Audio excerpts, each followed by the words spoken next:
Hello, I am Moonstone and welcome to Nostalgia Tour. Today we'll be taking a nostalgic tour through Animal Jam. Now, I didn't get introduced to Animal Jam until I was in middle school.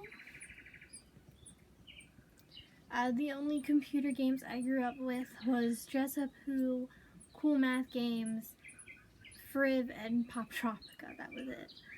I remember I was going over to my friend's house for a sleepover and saw that she was playing on the family computer because she had a family computer. She was playing on there waiting for me to arrive, and she was playing Animal Jam. And after we hugged and said our hellos, I looked over at the computer and saw these colorful animals and distraction. I said, "Ooh, what are you playing?" And she sat me down in her lap and introduced me to Animal Jam. Then all throughout middle school, every once in a while, I would remember that Animal Jam exists. Ask my mom for her laptop, she'd give me her laptop, and I'd play Animal Jam.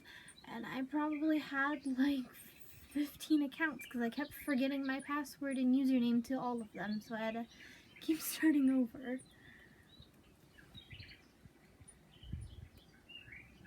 Okay.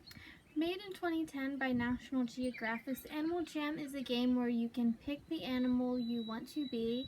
You get to pick between a wolf, a bunny, a panda, a monkey, a turtle, a rhino, a giraffe, a penguin, a pig, koala, seal, or a tiger. If you were a non-member, obviously, all of those, if you were a non-member, you could pick between all of those animals. Obviously, the wolf was the most popular. But if you were a member, you got to also pick between all of those, plus horses, fox, an Arctic wolf, coyote, camel, deer, crocodile, dolphin, elephant, falcon, goat, kangaroo, eagle, lion, llama, owl, moose, octopus, otter, polar bear, raccoon, red panda, shark, sheep, skunk, sloth, or toucan. A lot of animals. Animal Jam was an educational virtual world for kids to play, chat with other friends, customize their animal, and den, which is what they called their house. The game was a collaboration between Wild Worlds and National Geographic Society to teach kids about animals and the environment and different environments and why certain animals stay in certain environments and all that fine, happy, cool stuff.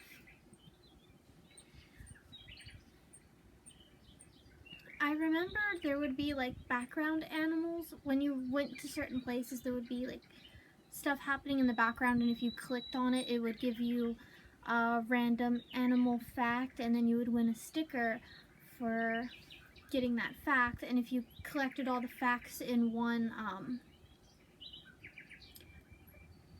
environment, there we go, you would go to one of the environments, clicked on the background, got a random fact, and if you collected all the facts from that environment, you would win something. If you collected all the facts and all the stickers, you would win something either for your animal or to decorate your den with. So yeah, you would win an accessory or den decor. Every time I got a new account, that would actually be my first mission, to go to different places because I knew where they all were. I would just have to go there, start clicking, read the fact, get the sticker, and then get back to where I was.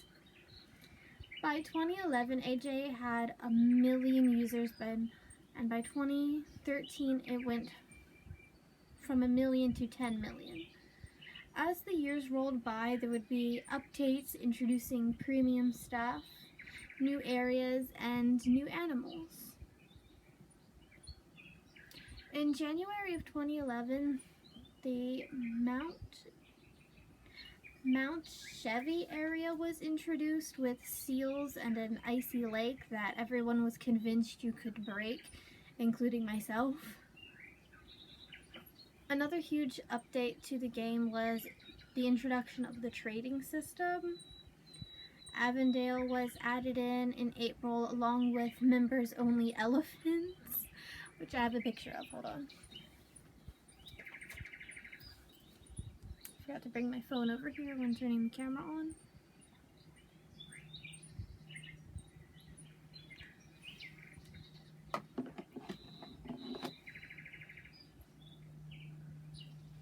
Look at the grumpy elephant.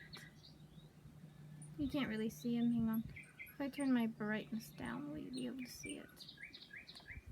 There we go, grumpy elephant.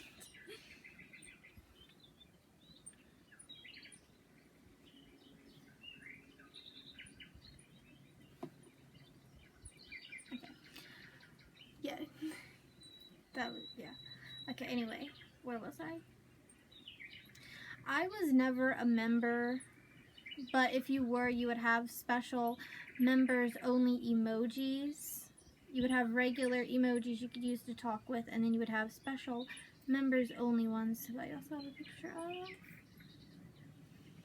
You can see there's all the standard ones, and then you have your members only up there.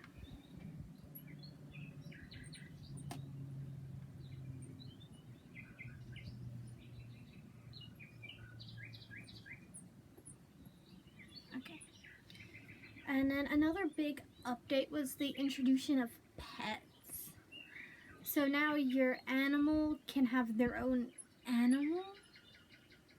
And all you did was the pets was you can dress them up and they'd follow you around. And that's it. They literally did nothing else. I always got one. You can pick between a snake, mouse, hamster looking thing, a puppy, duck, frog, cat. Here they all are. Here's all the little animals that your animal can have as a pet.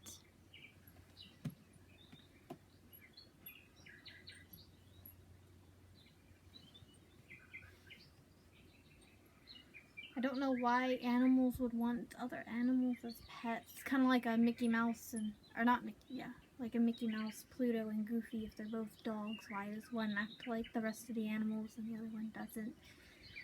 It's a little bit of that situation going on with the pets in the Animal Jam. And another big update was when, another big update was any location was released.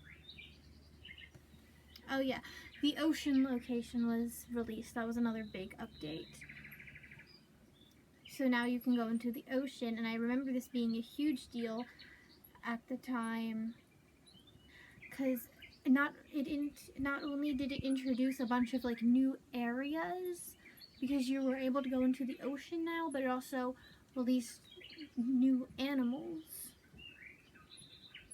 Yeah, it opened up like a whole underwater world. I'm not just talking about ocean. Like you had coral reefs, the deep ends, the shallows, like many different kinds of oceans when the ocean areas opened up.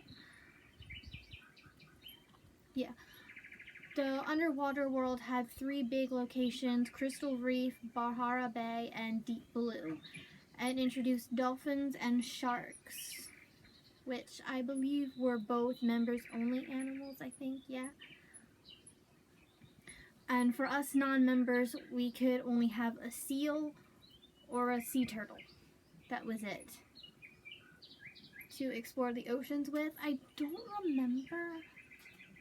I heard a rumor that if you picked the seal or the turtle, you were limited. If you picked the seal, you were limited to just underwater, the 3 underwater areas, but I don't quite remember.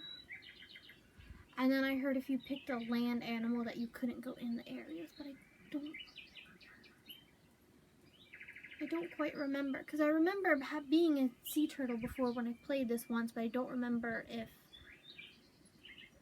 you would have your land animal and then a sea animal, or if those were 2 different accounts, or if those were the same. I don't remember.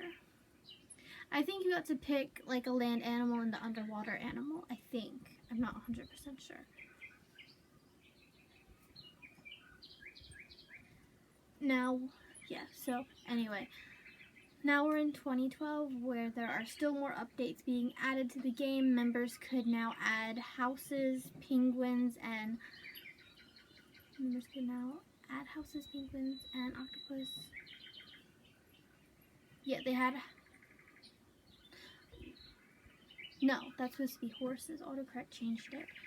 In 2012, members could now pick between horses, penguins, and octopus, two of the many animals there can be. Later in March, another update known as the Rare Tag was introduced, adding tag labels to rare accessories or decor, adding a sense of value. Rare trading then became a thing. Became a really big thing among players of the game. In May of 2013, diamonds were introduced, a premium currency alongside with a diamond shop, which sold exclusive den furniture and apparel. Also, adventures were being introduced as a story-based challenge and side quests that you could play to win gems. Gems was the regular currency and prizes. Later that year, a new location called the Outback was introduced alongside kangaroos.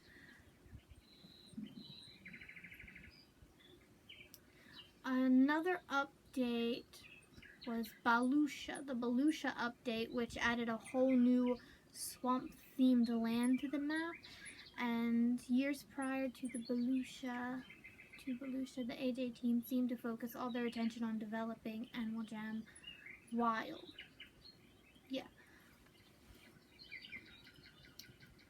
So the Balusha update, which is what the Swamplands was called, was added to the game, the internet game. And then the developers of AJ seemed to take their focus away from the internet and onto Animal Jam Play Wild, which was an app that you could get on your phone in early 2015. It was basically a newer version of Animal Jam with 3D graphics, only available on iOS, Android, and PC. And regular AJ was renamed Animal Jam Classic, but that quickly just changed back to Animal Jam.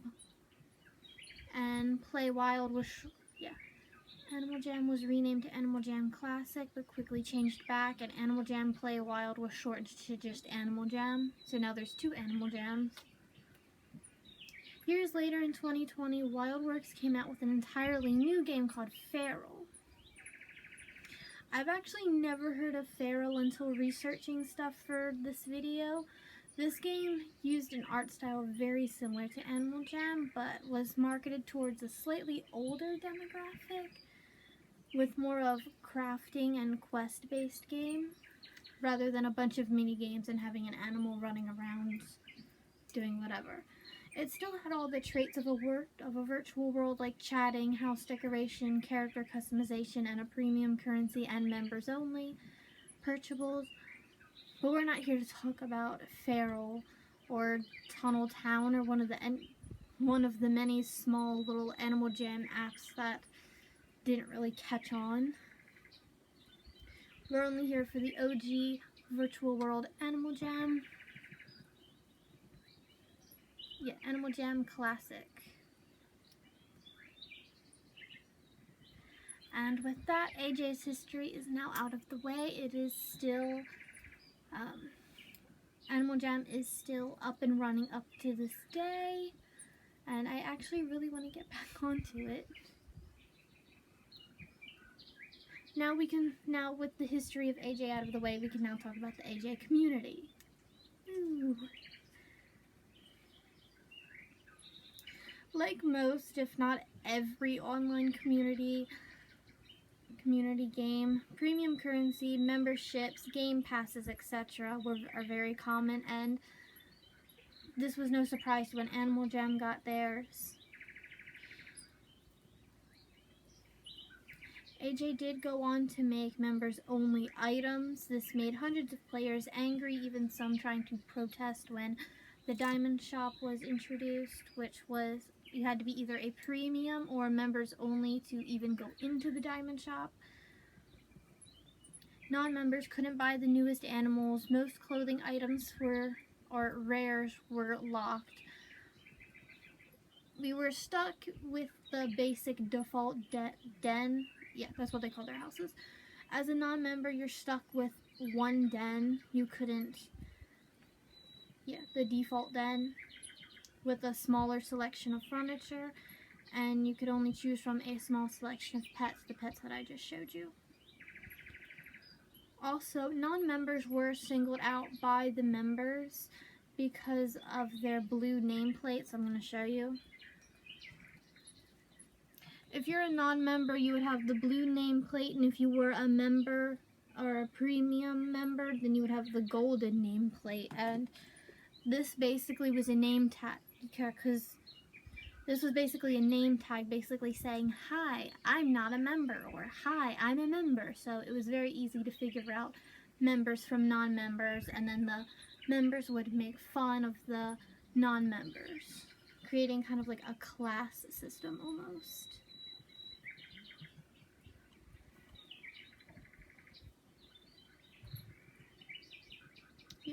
This weird community culture, like class system, started where the members were treated as wealthy, rich citizens, and non-members were treated like trash from the members. It's like Animal Jam was basically divided between members and non-members. Some people on there even saying, some members even going into places and saying, oh, this is for members only. You can't come in here.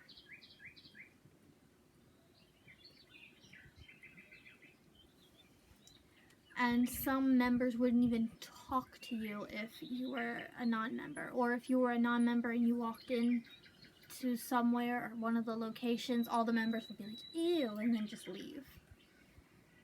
So yeah, I remember as a non-member, I would, being on the non-member side, I remember other fellow non-members would only interact with me or help me out. Okay. Yeah. So it created kind of like a class system almost. Anyway, I remember only non-members would ever talk to me, or at least try to, and we would always try to help each other out. There was even a phrase, non-members have to stick together. Now you might be thinking I'm being over dramatic, but I'm really not. Like, this was an actual thing. I lived through it. I was there. And some of these, like, premium members were ruthless, often going out of their way to bully or make fun of non-members for being poor, when really they just didn't have a membership. Why would I need a membership? I've seen members talk about the non-members, about how they should stop begging for stuff, how they should just be grateful for what they have, you know, all their default stuff. So being a non-member basically sucked, community-wise anyway, not gaming-wise, just the way that the other players would treat you. So yeah. Moving on, it's time to discuss the trading system and rares. Using the trading system to get rare items for some players basically became the whole point of playing the game. Some members spending all of their time feverishly searching within anything within a rare tag. When Animal Jam very first launched way back, there was no trade system, and the only way to trade items was to send it to privately, like send it to each other through a DM, which in Animal Jam is called a Jamagram. Yeah, you would send it each other through that. Yeah, you would send each other a letter containing a gift, which would be, and that's how you would trade. However, this was based off of trust. And most of the time, the other person wouldn't send you their part of the trade. They would just kind of take what you have and run. So sometimes you would get something back, sometimes you would get scammed. A lot of people got scammed, so a proper system was made. The trade system was pretty simple. You put the items you want to trade in the little trading box, and other people will do the same.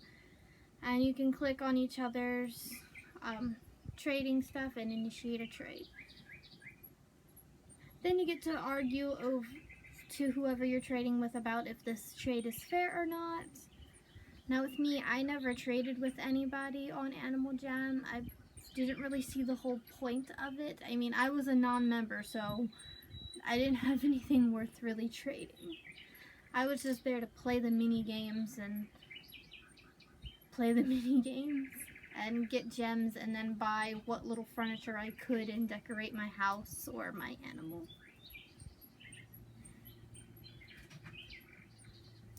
One of the most popular rare items were these long black spiky collars, which players called black longs or just spikes. They're right here. They come in every shade, and you even got the black one, which was the most popular one. Perfect for all the little edgelords out there. Here's another one, another version of them. Just black spiky collars.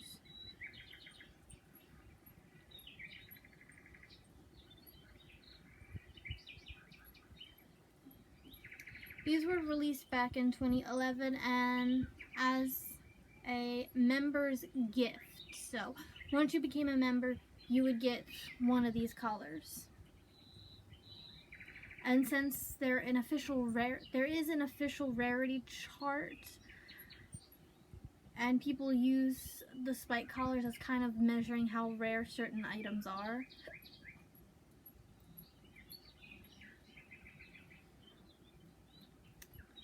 Yeah, people made their own systems.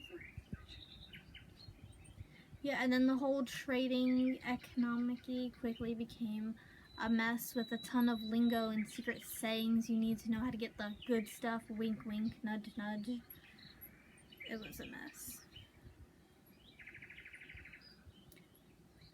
Also, every item had a different rarity, and you could only figure it out by word of mouth. Spike collars in any color.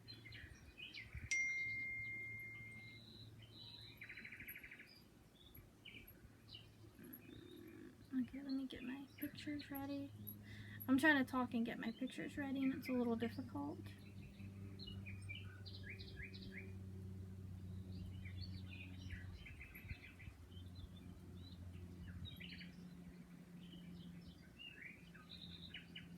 Okay, sorry. Yeah. So, in the trading system, there was a bunch of low-key lingo you had to use to know how to get what you want and all the good stuff. I didn't know any of it, but I know some of the very rare popular stuff to get was obviously the spiked collars, this eyeball, the raccoon tail in any color,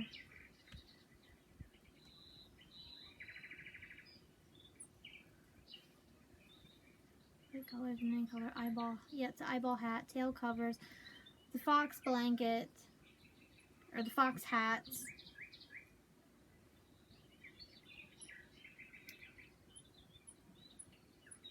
the headdress in any color, doesn't matter which color, and then the tiki mask. Those are just a few of the very rares that everybody wanted to have.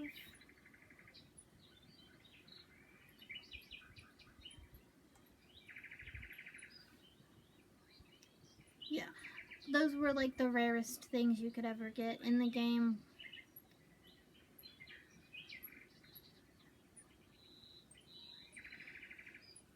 I keep losing where I was because I keep trying to get my pictures ready. I forgot to fix them before turning on the camera. Okay. All the items that I just showed you, they're the most rarest of all things you could trade for. And then the most valuable thing you could ever get in Animal Jam were magenta items. And this is what they look like. They're just regular everyday items, but magenta. Yeah. So anything, if you had it in a magenta color, it was like platinum in the Animal Jam world. These items were actually a result of a glitch, hence why they're fully colored in magenta. So if you have a very old computer or a very slow computer, you play Animal Jam, once you hit something and you're waiting for it to load, before the colors load onto whatever you're looking at, everything would be in magenta, and then it would go into color, and then it would work. But sometimes it would glitch and everything would just stay magenta. Hence why fully magenta covered items were the rarest premium thing you could ever own.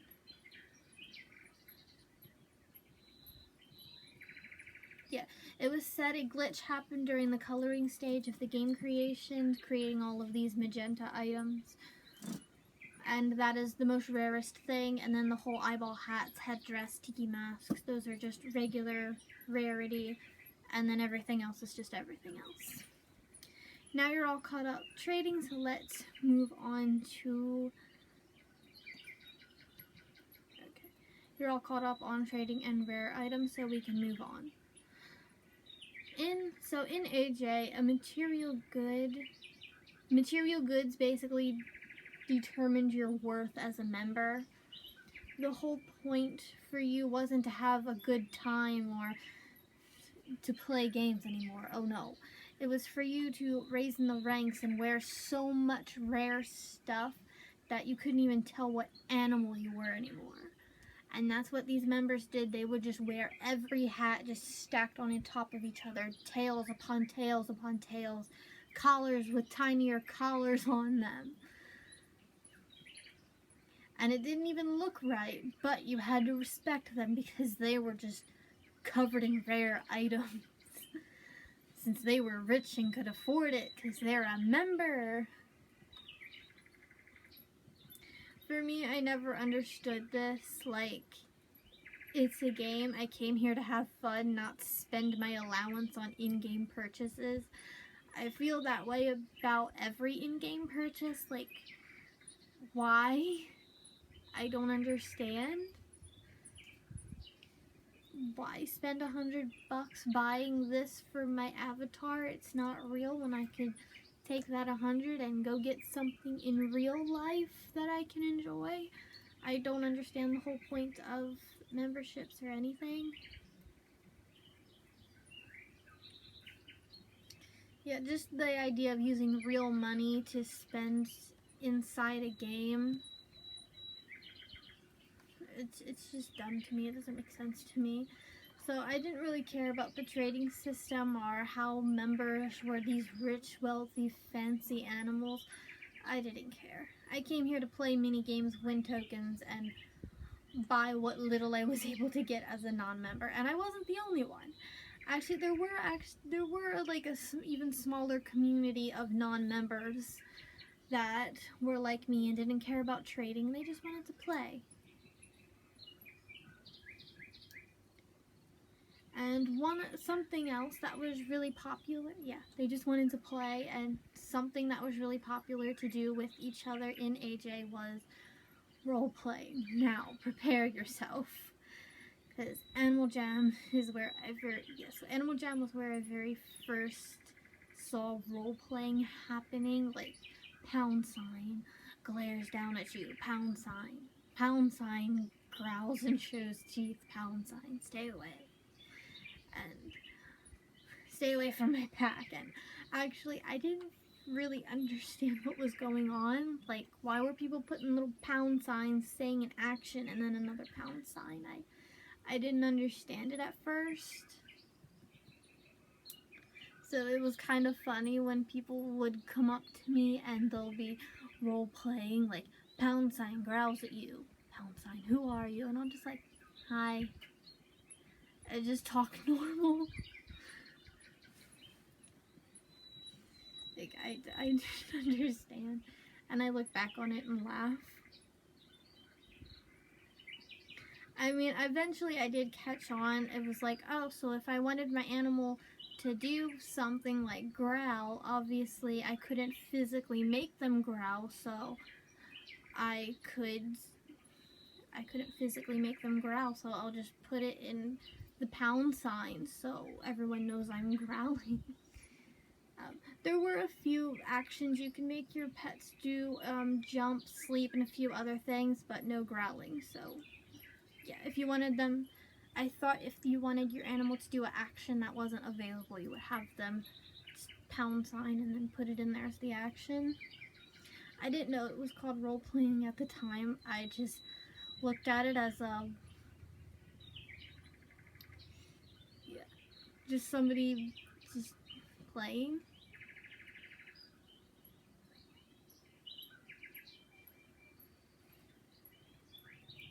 Yeah, I just thought that was just the way some people played, and I mean, I'm not wrong.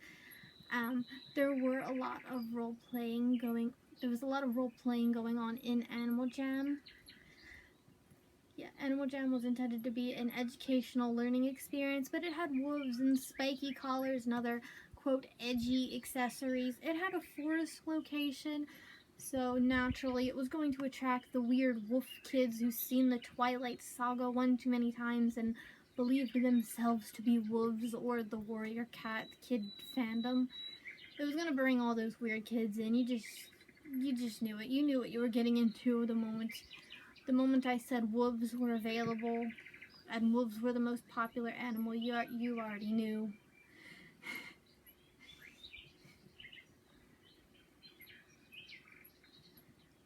Yeah, you knew. Yeah, you knew all those kids who played wolves on the school playground, who would growl, sniff, whimper, and some even bit each other.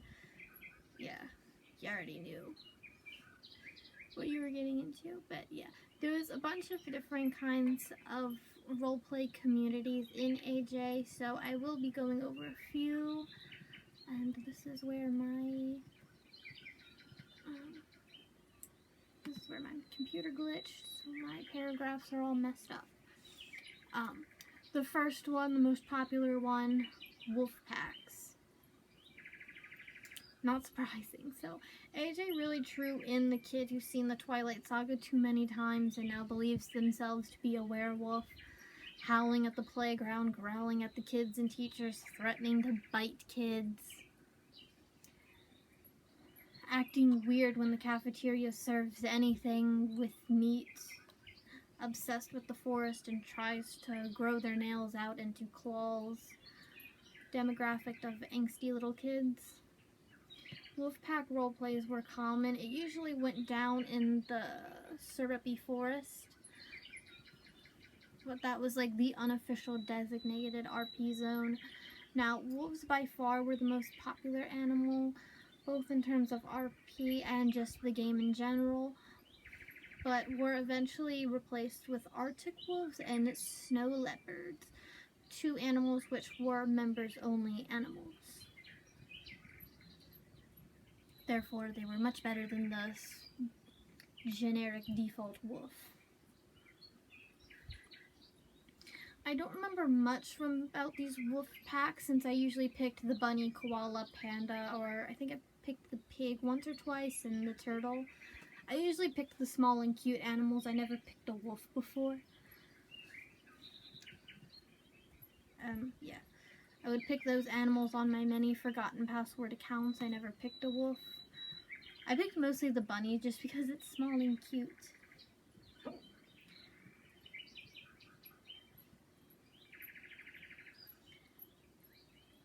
Yeah, and the only time, and the only time I would get caught up in these like Wolfpack RP games was actually when I was the bunny. For some odd reason, the wolves were drawn to the bunny.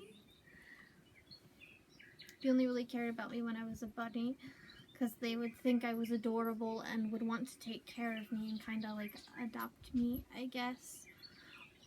That was like the first one. Or they would have some kind of romantic tension where it was super awkward and I didn't fully understand what was going on, but I remember a bunch of wolves. When you played as the bunny, they would befriend me, who was the bunny, and then they have this weird tension because I'm a little cute bunny and they want to be my friend, but if they do, they would betray the pack. So because they're predators and I'm a bunny and that's prey and we can't be together, and this sounds like Zootopia type stuff. But yeah, good times for me. Just being a cute little bunny.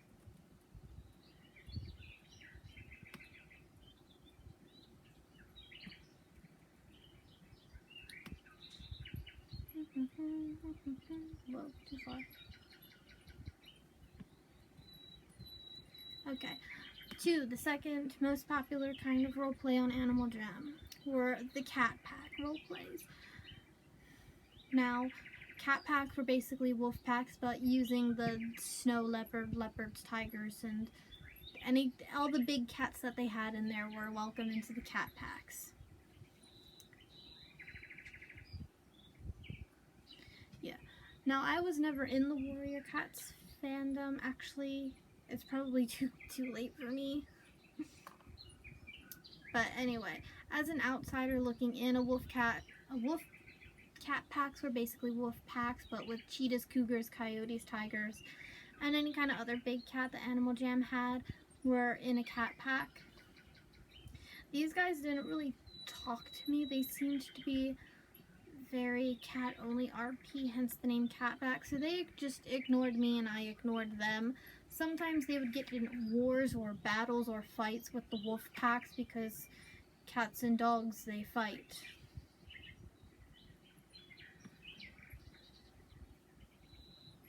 And then the third kind of, if I can get back up here. Okay, the third kind of most popular role plays for AJ were adopt-me's. So in AJ, there was a small room towards the bottom of Jammer Tower that was filled with pillows, known as the pillow room. That was it. Now this quickly became the unofficial official adoption center for the Adopt Me RP players, making themselves small cute animals, bunnies, seals, pigs, koalas, anything small and cute. And then they would run into the room and then say things like, looking for a mommy, please adopt me, looking for a daddy. And they'd usually made up some kind of tortured backstory of how they've been left in the cold by their heartless parents to gain more sympathy. And it's kind of funny how these players would usually write looking to be adopted by someone. Yeah. It would be kind of funny because some of these people would make these like terrible dark backstories about how they were put in a cardboard box with free on it and was rejected by their family, and then if a non-member actually felt bad and tried to adopt them, they would say, no, members only. Like, beggars can't be choosers. And then you had some like babies being like, Arctic wolves only, foxes only, adopt me, Arctic wolves only.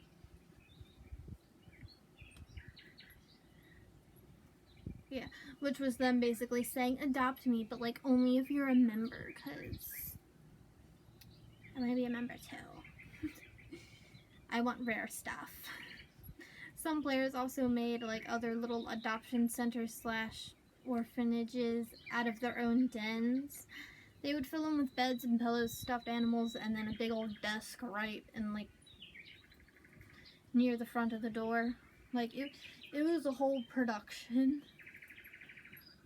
And then for lastly, the most controversial kind of RP that plagued AJ was the 18 plus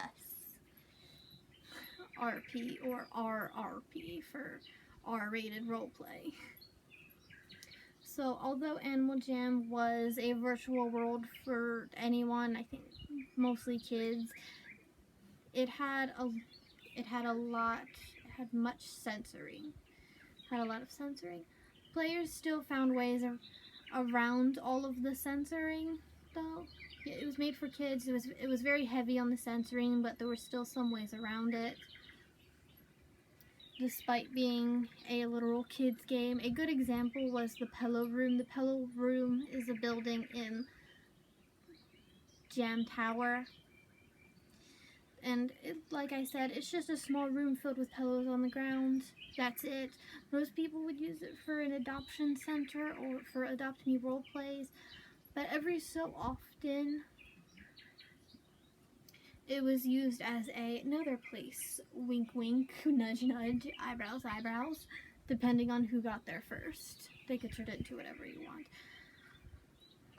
So one day you might log on to Animal Jam and walk in there and be in an adoption center. One day you might walk in there and be in a club.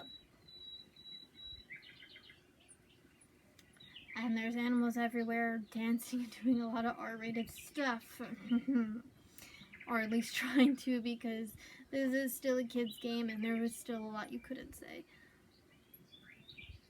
But yeah, apparently the RPs got so graphic that if you do the jumping animation too close to somebody doing the sleeping animation,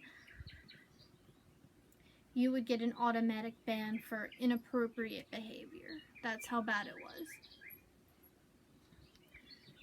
So yeah, if someone's sleeping, don't jump around, don't get too close.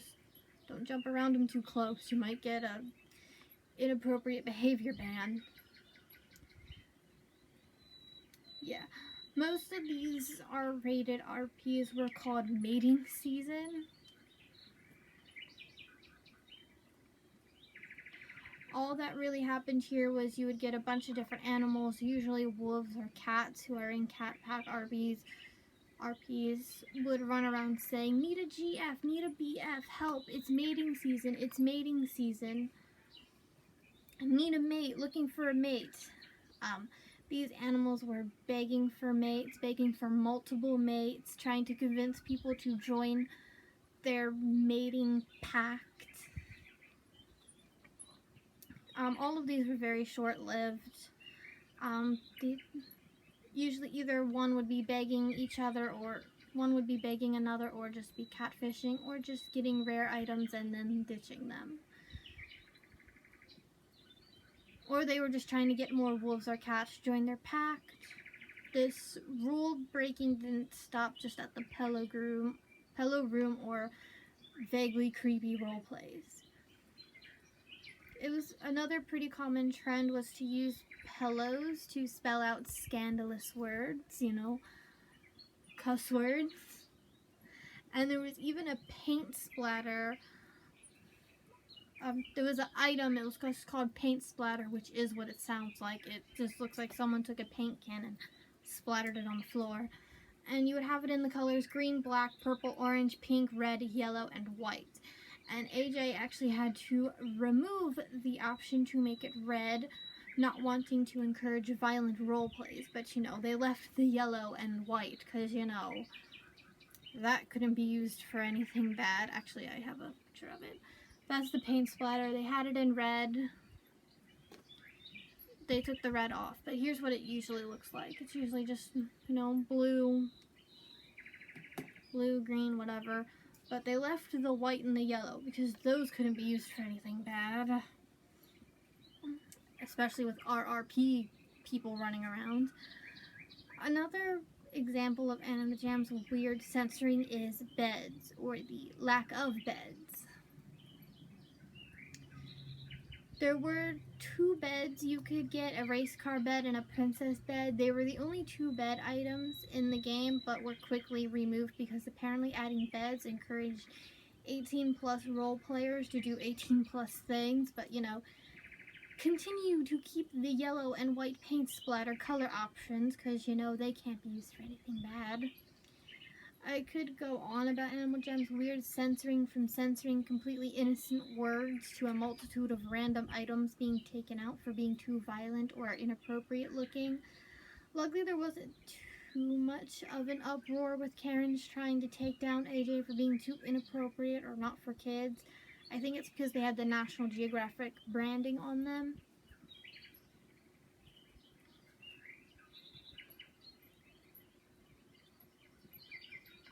Okay.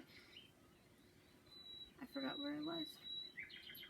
Yeah, Animal Jam is way safer than most kid-friendly sites I've seen. But yeah, enough about the censoring. Yeah, we gotta move on to rumors and urban legends of Animal Jam. So rumors and urban legends across any virtual world, the Webkinz Killer, the Tipping the Iceberg on Club Penguin, those were just a few examples of urban legends across virtual worlds, and even AJ actually had a few. The most common urban legend was, some of the most common urban legends were, hiccups.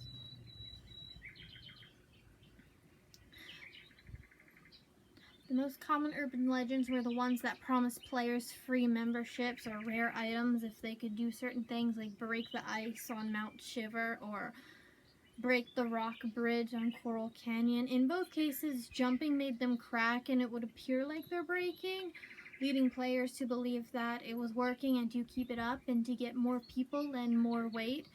Some believed you need an entire room or entire location to be jumping at the same time. So some people would make these massive jumping parties where everyone would be yelling, break the ice, keep jumping, keep going, more weight, and it was all very cinematic and epic in our little kid brains.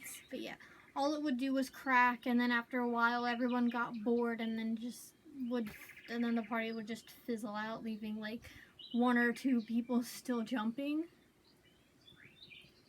AJ never spoke up about the rumors, and actually a similar rumor started in 2013 with the opening of the Diamond Shop, where apparently if you turned your entire animal white, if you made them albino, and danced on the diamond-shaped floor, you would win free diamonds. There was even some people saying you would have to dance on certain parts of the floor, so you would have people turning their animals completely albino, running into the Diamond Shop, and then just dancing, just in every square inch. This rumor was so popular that AJ had to speak out and confirm that it wasn't true, because players were flooding into the Diamond Shop to the point of lagging. And one of the scarier urban legends was F-Man 122. He was a mysterious red and black wolf, and he was your worst fear, because coming across him, legend has it that he would send you a jamagram with a message, "Thanks for playing with me," and it would often contain a gift. Yeah, the jamagram would say, "Thanks for playing with me," and it would contain a gift, and if you opened it, your computer would be infected with a virus to take over your entire account and delete your animal, and all of your items would go to him, and it was a scary old glitch. Yeah, it would trade all of your rares and precious items to F-Man's account. He was a big, bad, scary hacker man, and no one knew who or what he was. Or even if he was real, or how to stop him. And oddly enough, as much as the rumors spread about how scary this F-Man 122 was and how he was a big, scary hacker man, for some odd reason, he actually gained, he's not real, by the way. I don't know who made him up, but I don't think he's real. But anyway, there was actually a small fan base surrounding this urban legend. You would have around F-Man 122, and players actually started shipping their own animals with him and thirsting over him. This red and black wolf. Ew. Another almost identical hacker urban legend popped up later in 2015 called Richard Jungle. Their character looked like a carbon copy of F-Man 122, except it was a tiger. That was it. It was still red and black, and it was still known for hacking and stealing all your stuff, but it was a tiger this time. And they became famous for hacking famous Animal Jam players. Naturally, the fact that they targeted the most popular Animal Jam players made their entire situation go viral within a whole nother fandom. Within the fandom, yeah, not a whole nother fandom. Yeah. It made them go popular within the fandom. And with that, I think it is time to end the video. Thanks for taking this nostalgic tour with me through Animal Jam. Thanks for watching. I'll see you next time. Bye!